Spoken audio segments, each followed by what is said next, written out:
Hello everyone. It's time for Good Week Israel, where we'll give you ILTV's latest positive highlights. Get ready to grin because coming up, Jewish people say they don't believe in superstitions, but this creepy story might have you looking over your shoulder. And have you ever wondered where all the dead people are going to go? Let's find out some cemetery news. And on a lighter note, solar energy. Does Israel have what it takes to power it all just with the sun?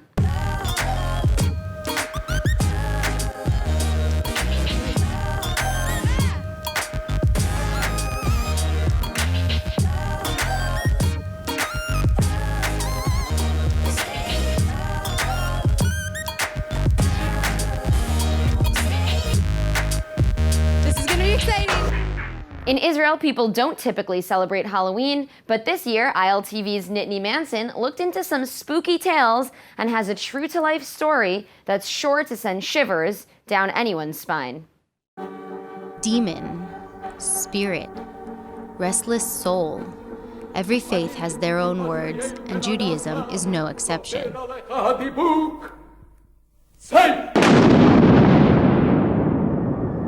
Jewish folklore tells of the Dybbuk, an evil spirit bound to this world by an earthly tether, in this case, to a box. But what is this Dybbuk box, and where did it come from? The name comes from an ancient Hebrew word meaning to cling. And according to Jewish mythology, a Dybbuk is a malicious spirit, believed to be a tormented lost soul attached to an inanimate object. Until, that is, someone comes along to release it. The Dybbuk box first showed up on the radar back in 2001, when a man named Kevin Manis purchased the box at an estate sale. The seller told him that her grandmother had kept the box hidden away after bringing it with her from Spain after surviving the Holocaust. And upon hearing that it was a family heirloom, he offered to give it back. The response, however, was, "No, we don't want it."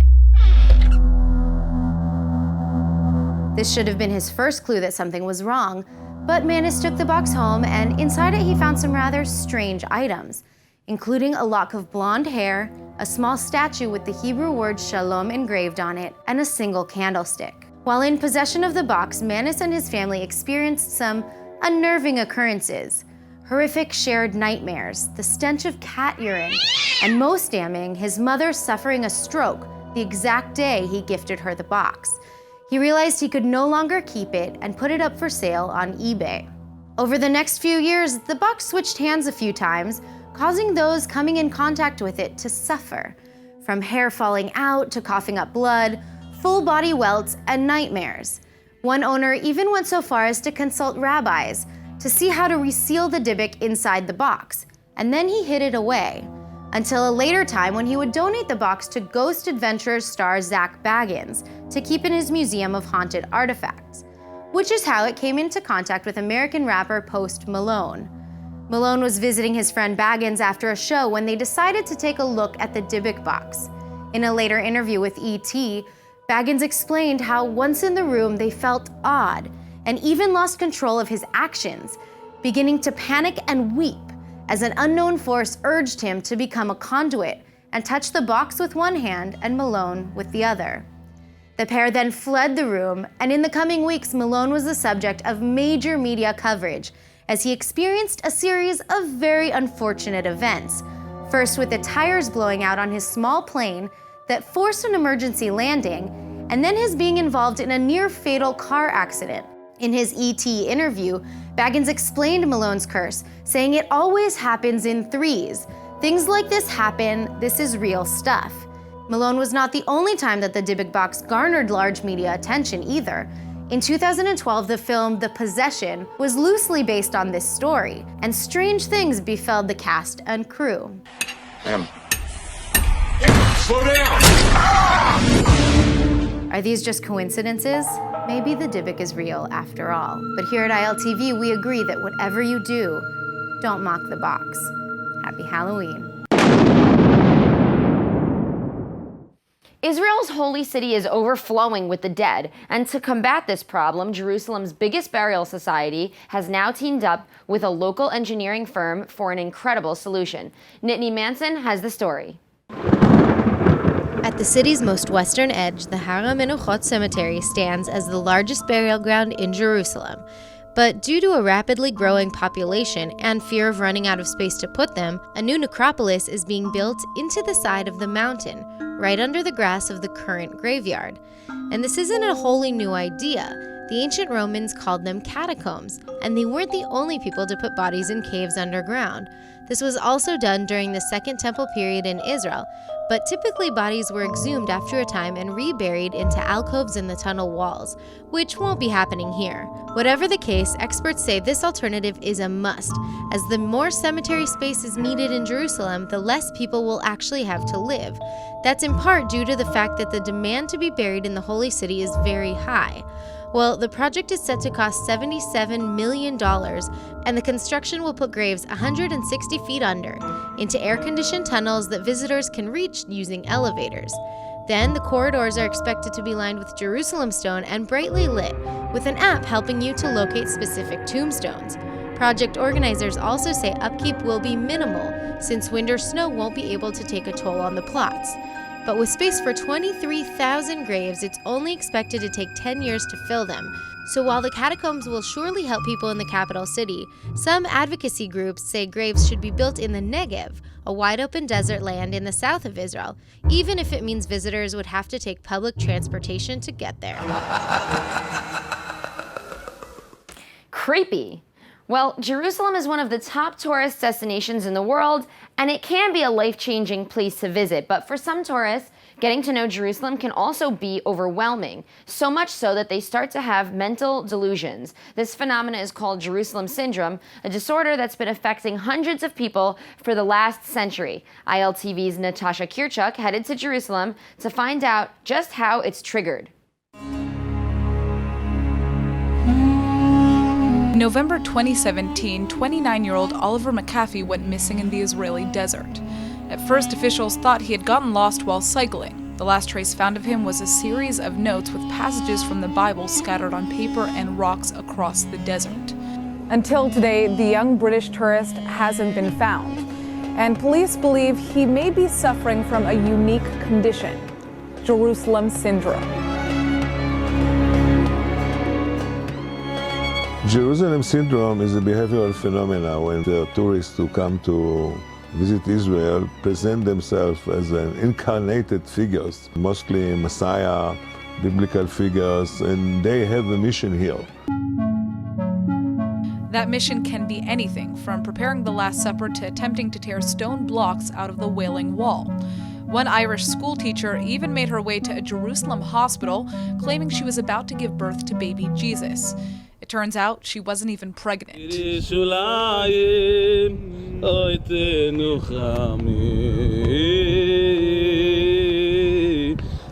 year, the Israeli Health Ministry records about 50 cases of Jerusalem syndrome, where tourist delusions are so intense that mental health professionals are forced to get involved. This is Itamar Ben David. He's a professional tour guide in Israel, and he's dealt with Jerusalem syndrome firsthand. I had one client experience Jerusalem syndrome 2 years ago.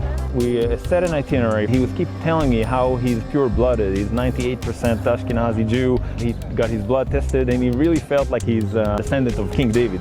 He repeats it over and over and over. It became like a theme. He became very exhausted from all the experience that he had because we really toured everywhere. Then his friend from America came over, and I told her, listen, I think he should rest a little bit. He didn't eat very well. I asked her, do you think he's fine? She said, no, just let Adam be Adam and he'll be just fine. 30 minutes later, I get a text message from his friend that he became completely psychotic. He started to trash the apartment, to threaten on her. He was referring to himself as the king of the Jews or the Messiah, and he came to save us or something like that. Just over 80% of the people that have been hospitalized with Jerusalem syndrome actually experienced mental health issues in their home countries, but others are simply overwhelmed by the intense spiritual experiences that they're having while they're in the Holy Land. 55% were schizophrenic, 14% was manic depressive. Actually, they suffer from significant psychiatric disorder. But I will tell you something, they was not psychotic or unbalanced when they come to the airport. Otherwise, they would not pass. The deterioration happened here. We're next to the room of the Last Supper. This is where the first Mass took place of Jesus and the apostles. 50 days later, after Jesus' death and resurrection, the elders of the early kind of newborn church, they assemble here. And this is what happens. It says this: they were all filled with the Holy Spirit and began to speak with other tongues. They were all Jewish. They were speaking Hebrew and Aramaic. All of a sudden, they started speaking tongues. And until today, this practice is taking place in many churches all across the U.S. It's common to see tourists begin to speak in tongues when they come to they would do Sinai. that. They would do that practice here. It can be very emotionally exhausting for some of the tourists that come on these trips. Sure. Right? I don't know if you noticed, but some of the people that just went through us were crying. Coming into a space like this, you can feel that energy. I get Absolutely. the chills. Absolutely. And it doesn't matter what your background is. It doesn't matter if you're Jewish or Muslim or Christian or Hindu. When you come here to the spiritual places, you feel the vibe right away. The question is Jerusalem syndrome a disease or a cultural phenomenon? Or are the people experiencing Jerusalem syndrome actually speaking to God? Dr. Eliezer Witztum says Jerusalem syndrome isn't unique. It's a so-called psychogeographic disorder that takes different forms in different parts of the world. In Italy, there's the Florence syndrome, where people overwhelmed by the significant historical art experience hallucinations related to the Renaissance. In the US, some people have experienced the White House syndrome, where they claim that they're the real president. Whether it's a love of art, religion, or power, the symptoms are all the same. It's happened because Jerusalem is one of the most significant cities in the world for the three monotheistic religions. I was asked that many times, what happened if the true Messiah will come? So maybe if he can do miracles, we will believe him. So far, nobody has done miracles? No. Is it possible that in just 10 years' time, Israel could be powering itself entirely on energy from the sun? Well, the answer may surprise you. It may sound impossible, but by 2030, Israel is expected to be completely powered by solar energy during the daytime hours. Two renewable energy groups have teamed up to make sure that 100% of the daytime energy used in the Holy Land comes from just the sun. And solar panels are being set up on rooftops, military bases, and commercial centers throughout the Arava region of southern Israel, where Israel has the most direct sunshine all throughout the year. But what about the spots around the country that get less solar power? Well, the energy will be run up to the north using individual grids that connect to a uniform post. Best of all, solar fields are independent and won't disrupt energy across the country if just one of the fields are hit during times of war or by terrorist activity. And this could be good financial news for locals as well. Solar power is less costly than natural gas at about just 6 cents per kilowatt. That's a third of the price of natural gas. Right now, 95% of Israel's electricity is powered by fossil fuels, which are bad for the environment and public health. But energy providers aren't the only private companies looking to make a sustainable change that's positive for the earth. World-renowned home retail store IKEA is nearing the date it's set to remove all one-time use plasticware from its inventory. Starting in early 2020, IKEA will no longer offer plastic spoons and forks at its in-store eateries. Plastic bags are also going to be replaced with alternative materials, and straws will be converted into recyclable paper ones. What's more, well, the plastic materials used to make some of their flagship sellers like curtains or kitchenware will be swapped out for more recyclable materials that will save the environment from irreparable damage.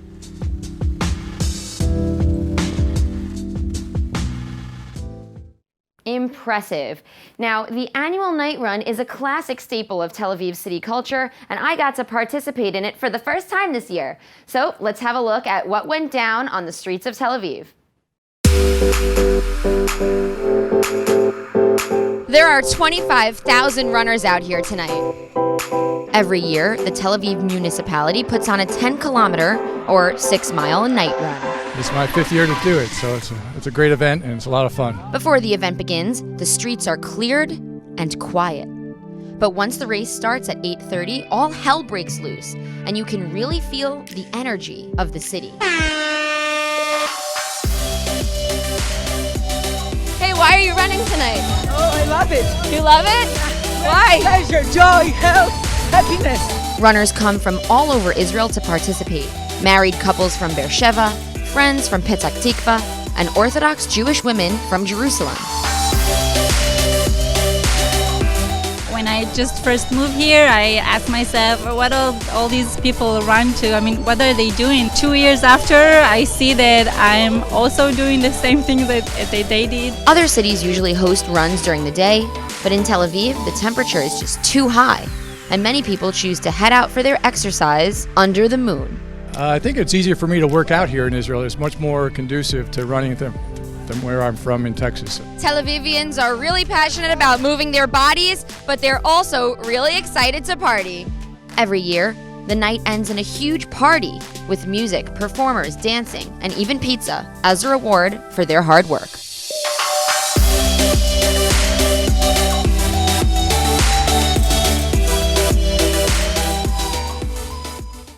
What would you do if you were on death row for crimes you didn't commit?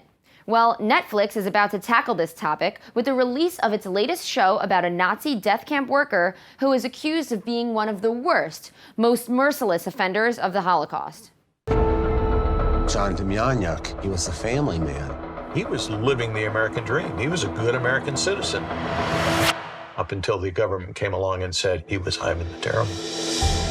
Charges were filed today against John Demjanjuk. The 66-year-old Ukrainian native is accused of being a Nazi death camp guard named Ivan the Terrible. The crimes that he was accused of were horrid. The Israeli government is seeking his extradition as a war criminal. Ivan the Terrible is one of the most notorious Nazi guards to ever have lived. Known for having tortured Jews on their walk to the gas chambers at the Treblinka death camp, the public was overjoyed when they thought authorities had caught the man responsible some 40 years later. But the problem is that John Demjanjuk, the Ukrainian expat living in the US who was accused of these crimes, insisted he was innocent.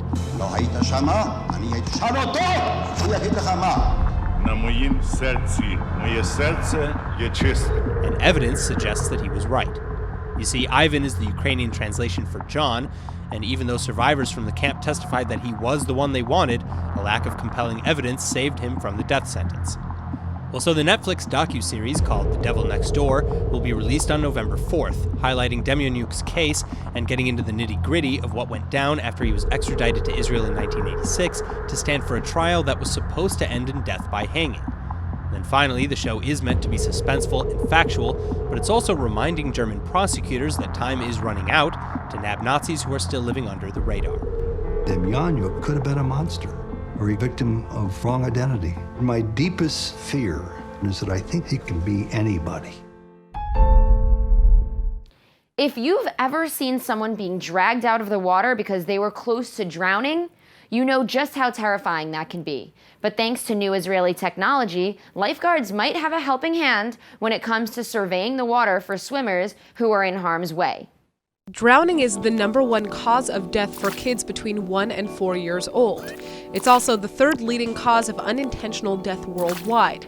And while lifeguards on duty are always keeping an eye out for flailing arms or small children, they can't account for every individual in the water all day long. Well, Sightbit is a company that uses a series of beach cameras to offer lifeguards a panoramic view of their turf. And having this view helps them monitor potentially dangerous situations while also allowing them to make rapid rescues. So here's how it works. Guards view the footage on a screen, which sounds an alarm if a threat is detected. For example, a rip current or a child swimming alone could be a trigger, bringing the attention of lifeguards to those dangerous cases. Then the technology also provides real-time data about currents and hazards that could affect swimmers, while additionally using data to show the lifeguards which regions need their attention the most. And the system is customizable too, allowing lifeguards to punch in when they would like to be alerted. For example, swimmers who are entering deep water or children walking into the waves. That being said, though, while the company was born in 2018 and is still in the research and development phase, they say the software is already highly accurate and will change the landscape of beach rescue forever. Because while government authorities pay billions for human labor, this device will be able to slash costs by supplementing the number of guards needed, or by making it easier for more shoreline to be surveyed by fewer lifeguards. So, happy swimming! It's been teased many times before, and for some, it's a major point of contention. But in general, transportation is not allowed in Israel on Shabbat, which is the holiest day of rest for Jewish people. Apparently, though, the Tel Aviv municipality is finally about to launch a weekend bus service, and ILTV's Nittany Manson gives us more on that.